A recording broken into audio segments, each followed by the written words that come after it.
Hello welcome to God's politics. ഇന്ന് നിയമസഭയിൽ ഭയങ്കര വിറ്റായിരുന്നു. കാരണം എന്താണെന്ന് വെച്ചാൽ നമ്മുടെ Xavier Chittilappilly, Vadakkanchery Xavier Chittilappilly MLA മുഖ്യമന്ത്രി VD സതീശന്റെ പൂക്കിച്ചിരിയെ പറ്റി പറഞ്ഞത് ഇങ്ങനെയാണ്. ഒരു ഉപമ പറഞ്ഞുകൊണ്ടാണ് സ്റ്റാർട്ട് ചെയ്തത്.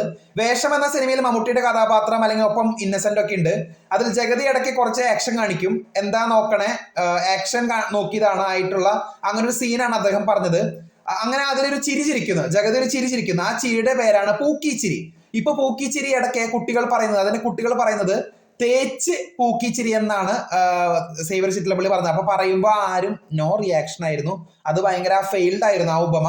അതുപോലെ തന്നെ അവർ വാഹനങ്ങളിൽ മോഡിഫിക്കേഷൻ വരുത്താൻ കഴിയുമെന്നായിരുന്നു അവരുടെ ധാരണ. പക്ഷേ ആ സ്വപ്നം അവരുടെ നിലച്ചു. ഉത്തരം മുട്ടുമ്പോൾ കൊഞ്ചനം കുത്തുകയാണ് മന്ത്രി ചെയ്തത് എന്ന് അദ്ദേഹം പറയുന്നു. ധവളപത്രം എന്ന ഉമ്മാക്കി കാണിച്ചുകൊണ്ട് കേരളത്തെ വിൽപ്പന ചരക്കാക്കുകയാണ് അദ്ദേഹം ചെയ്തത് എന്ന് സേവ്യർ ചിറ്റലപ്പള്ളി പറയുന്നു. എന്നുവെച്ചാല് വെറുതെ ഒരു പരാമർശം നടത്തുകയാണ്. അദ്ദേഹത്തിനെ ജയിപ്പിച്ചു വെച്ച മണ്ഡലത്തിന്റെ പറ്റിയിട്ടുള്ള കാര്യങ്ങളല്ല, തികച്ചും രാഷ്ട്രീയപരമായിട്ടുള്ള കാര്യങ്ങൾ പറഞ്ഞ അത് അതിന്റെ ഒരു കമന്റ്സ് വായിച്ചാൽ തന്നെ അറിയാം ഇവനൊക്കെ എന്തിനാണ് ജയിപ്പിച്ചു വിട്ടതെന്നൊക്കെ നിരവധിയായിട്ടുള്ള കമന്റ്സുകളാണ് വന്നത്. അപ്പൊ നിങ്ങളുടെ അഭിപ്രായം ജസ്റ്റ് കമന്റ്സിൽ കൂടുതൽ അപ്ഡേറ്റ്സിനെ കാത്തിരിക്കാം. ചാനൽ ഇഷ്ടപ്പെട്ടെങ്കിൽ ഷെയർ ചെയ്ത് സബ്സ്ക്രൈബ് ചെയ്യുക. താങ്ക്